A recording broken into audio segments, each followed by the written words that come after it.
Hey, Chef. Welcome back to the show. Ever wonder why your kitchen feels stuck in chaos despite your best efforts? Do you constantly question if you're truly making an impact or just putting out daily fires? Are you struggling to get your team inspired and engaged beyond just following orders? In today's episode, we're going to dive deep into the difference between leading and managing. You'll discover actionable insights on how to step up as a true leader in your kitchen, inspiring your team, boosting morale, and creating a thriving kitchen culture. We'll get to that and a whole lot more right after this message. Welcome to Chef Life Radio, the podcast dedicated to helping chefs and culinary leaders take control of their kitchens, build resilient teams, and create a thriving career in hospitality. I'm Chef Adam Lamb, your host, leadership coach, and industry veteran. If you're tired of high turnover, burnout, and the daily grind, you're not alone. This podcast is here to give you the real strategies, insights, and tools you need to lead with confidence, build a culture of excellence, and craft a kitchen that works for you, not against you. Because the best kitchens don't just survive, they thrive. Hit that subscribe button and let's get started. Welcome back. I just want to start out by saying that leadership and management are both crucial elements of your kitchen. Problem is that a lot of great chefs just manage their environment without leading their environment. One without the other is failure. Leadership and management, while often used interchangeably in the kitchen, serve distinct purposes. Understanding that difference is crucial for fostering a kitchen that operates with efficiency and inspires growth. Leadership is visionary. Leaders set the tone for the kitchen by creating a vision that extends beyond daily service. They establish core values, nurture culture, and inspire their teams to strive for excellence. Now, you're probably wondering to yourself, how the hell am I supposed to do that when every day I'm putting out fires? Well, let's get to it. Management is operational. Managers focus on immediate execution, ensuring food orders are completed, service runs smoothly, and schedules are adhered to. That's a function of process. Leadership is proactive. Leaders anticipate challenges before they arise, fostering an environment where growth and learning are continuous. Management is reactive. Managers respond to problems as they occur, addressing issues rather than preventing them. Leaders inspire, managers instruct. A leader builds trust and autonomy among their team, while a manager ensures efficiency by giving clear, structured direction. Leaders cultivate growth. Effective leadership involves mentoring and developing team members for long-term success, whereas management ensures that each shift runs smoothly. All the stations are covered, everybody's in their place, and now it's time to jam. Understanding this distinction allows culinary professionals to strike a balance, blending strong operational management with visionary leadership to create a thriving, empowered kitchen environment. As my buddy Greg Barnhill would say, yeah, that's just a lot of words. So let me break it down. Leadership, visionary, inspiring, proactive, focused on long-term growth and team development. Management is task-oriented, reactive, focused on short-term operations and immediate problem-solving. Now, you probably already see in your day-to-day how those 2 points converge and when those moments are that you're truly leading and when you're actually managing. If you're still unclear, let me break it down this way. A manager writes the schedule. A leader spends an hour creating a succession plan for his kitchen over the next 6 months. When you're in the shit, it's very, very difficult to lead. All we're doing is trying to manage the environment. All we're trying to do is managing declining resources, labor, product. Many chefs think that managing means being in control at all times. But true leadership requires trust, delegation, and empowerment.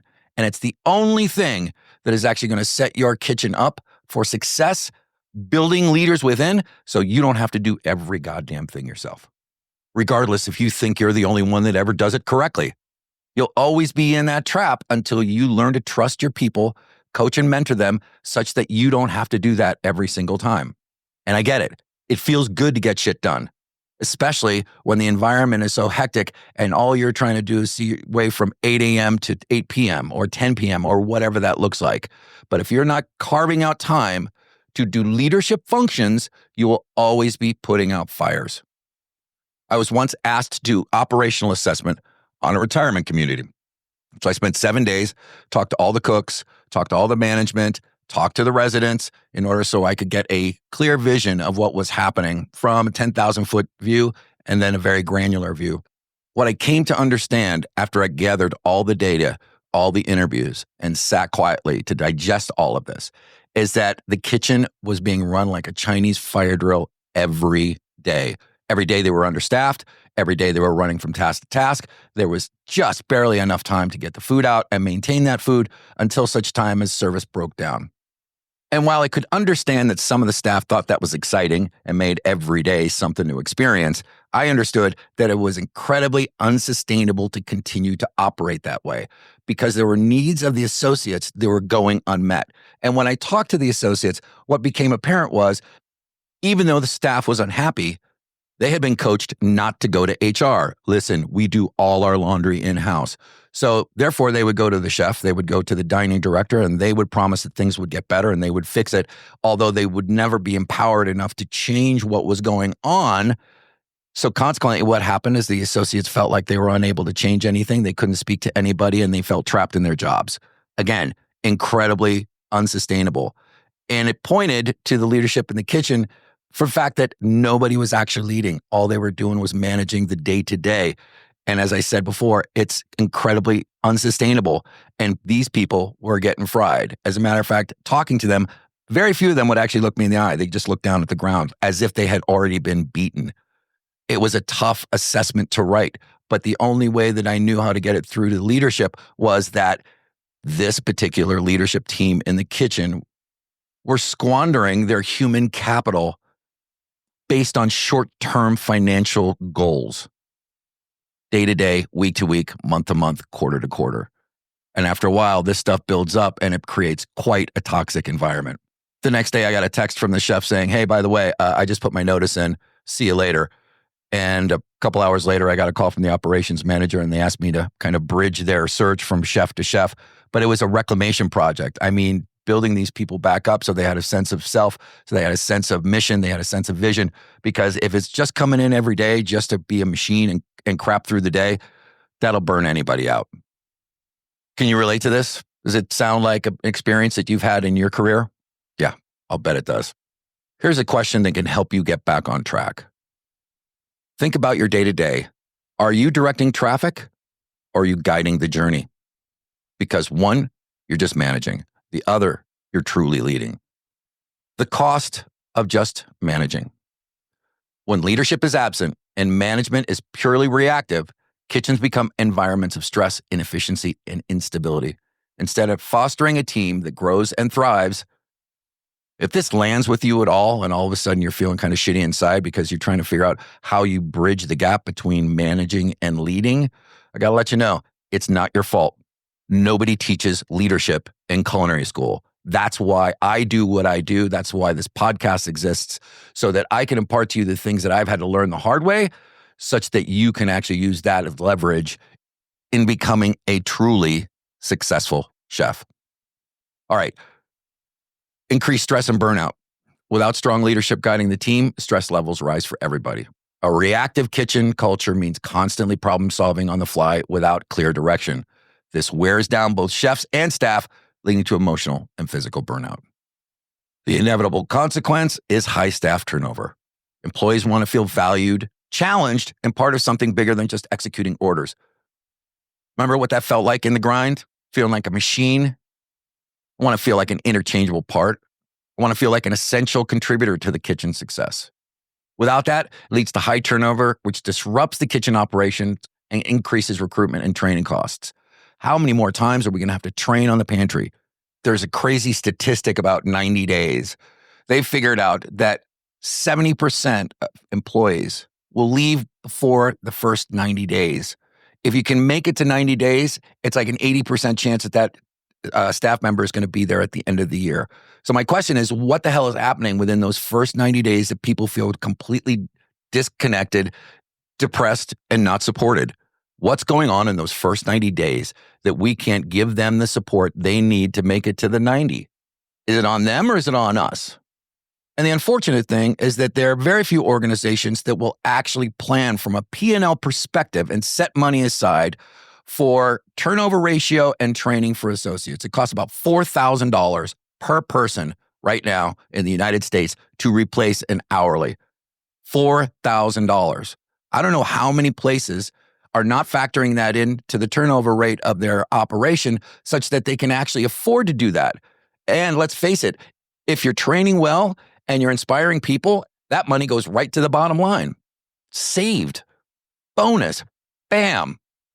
But that's the difference between just managing and leading. Another cost. All of a sudden, everybody's got a case of the fuck it. Now it starts creating a lack of creativity and ownership. A kitchen that relies solely on reactive management often stifles innovation. Everybody gets a case of the fuck it. Team members become hesitant to take initiative or propose new ideas because they don't feel supported or empowered. The result is a stagnant kitchen culture that struggles to evolve and improve. A reactive versus proactive culture, managers react to problems as they occur, constantly in crisis mode, while leaders take proactive steps to prevent issues before they arise. 5-minute one-on-ones, making sure that you're sitting down with your staff, morning stand-ups. Those are all small acts that show your team that you care.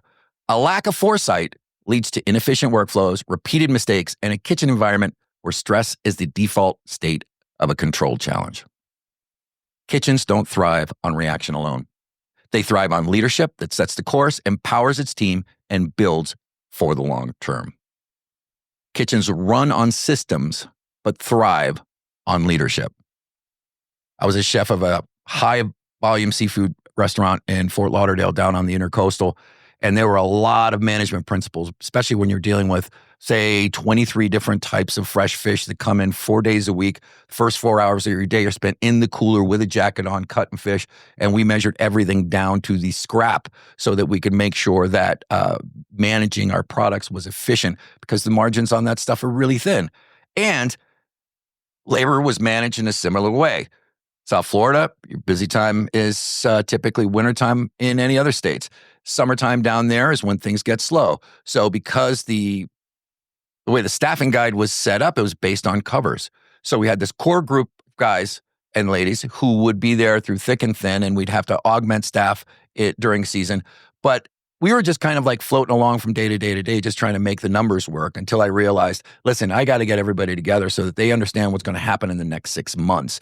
And once I started becoming more vocal about what our forecast and what our vision was for the next 6 months, all of a sudden I could see these people relax because they got out of wondering whether or not they were going to be let go or laid off as well, and to understand that they had a part to play in the bigger mission. Once we started bringing in seasonal staff, these folks were going to hold it down and make sure that everything was right. So they had a sense of mission beyond just the day-to-day. And once I started doing that on a regular basis, that kitchen started to really hum, especially when you're doing 700 to 1,000 covers a night, 350 early birds. If that team's not tight, forget it. It falls apart really quickly. How to become a leader worth following. All right, I'm going to give you some practical strategies for transitioning from management to leadership. First thing is you want to clarify your vision. Leadership begins with an understanding of what kind of kitchen culture you want to build. Clearly define your values, set your expectations, and communicate your vision consistently to your team. Shift from controlling to empowering. Managers oversee every detail, but leaders cultivate autonomy. Delegation isn't about offloading work. It's about giving team members a sense of responsibility and ownership. They will fly with that. They will actually blossom and become more than what you thought they would be. Lead with emotional intelligence. The best leaders recognize that relationships are key to effective leadership. This means actively listening to your team, managing your emotions under pressure, and adapting your approach to fit different personalities. Provide growth opportunities. Leaders create opportunities for their team to develop and advance. This could be teaching a new skill, encouraging cross-training, or simply having open conversations about people's career aspirations. My favorite question to ask is, okay, you got this job. I want to know what job you want to get, and let's start working on those skills now. Model accountability. If you want a culture of accountability, you have to lead by example. You got to hold yourself to high standards, admit when you make mistakes, and show your team that growth is a continuous process. It's about being transparent and vulnerable in front of them so they see you as a human being so that they can start understanding that you're viewing them as a human being. Develop a feedback culture. Instead of only providing instructions, encourage open feedback loops. When team members feel heard, they are more engaged and motivated to contribute to a thriving kitchen environment. That's why those stand-up meetings are so crucial. Not only is an opportunity 10 minutes, 5 minutes for you to disseminate information of what those folks can anticipate or look forward to in the shift, but also what's going on in the week, the weekend, what they can look forward to in the next 90 days, and give an opportunity for folks to actually open up and talk about what's working for them and what's not working for them in the group. And let's face it, the only reason why you wouldn't ask a question is because you were afraid of the answer. And as long as you're afraid of the answer, there's no opportunity for growth for you or the team. Great leadership is about more than managing tasks. It's about inspiring people to rise to their potential. Okay, I want to give you some action steps. Clarify your vision, empower through trust and delegation, model the right behavior, develop your people. Okay. Identify one area in your daily operations where you could move from managing to truly leading. Schedule regular one-on-one check-ins to discuss individual growth, feedback, and team culture. Clearly communicate your expectations and vision for the team this week. Observe your team dynamics and adjust your leadership style accordingly. Leadership is not a title. It's a practice.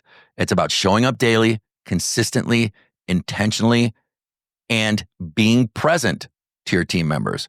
If there's an issue, if they've got a problem, you got to act like there's nothing else going on in your world and be there with them.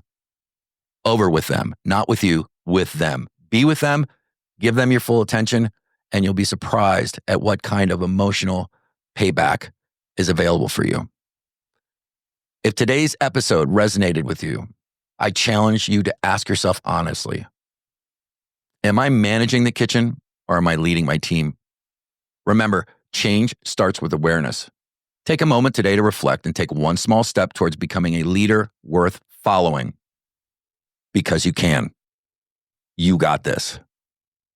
And if you fail, it's an opportunity to try something new. It's all about iteration, iteration, iteration. Don't give up because you can become a successful chef. Until next time, stay tall and frosty and keep leading from the heart. That's a wrap for today's episode of Chef Life Radio. If this resonated with you, do me a favor, subscribe, share, and leave a review. Your feedback helps us reach more culinary leaders like you who are ready to take their kitchens to the next level. Want more? Connect with me on LinkedIn, Instagram, or join our Chef Life Radio community for exclusive insights and leadership tools. Remember, leadership isn't about perfection, it's about progress. So take what you've learned today and apply it in your kitchen, your team, and your life. Chef Life Radio is more than just a podcast, it's a movement. The focus is no longer just on career survival, but on transforming leadership, creating sustainability, and ensuring chefs can build kitchens that thrive. Remember, the secret ingredient to culinary success isn't just in the food, it's in the leadership.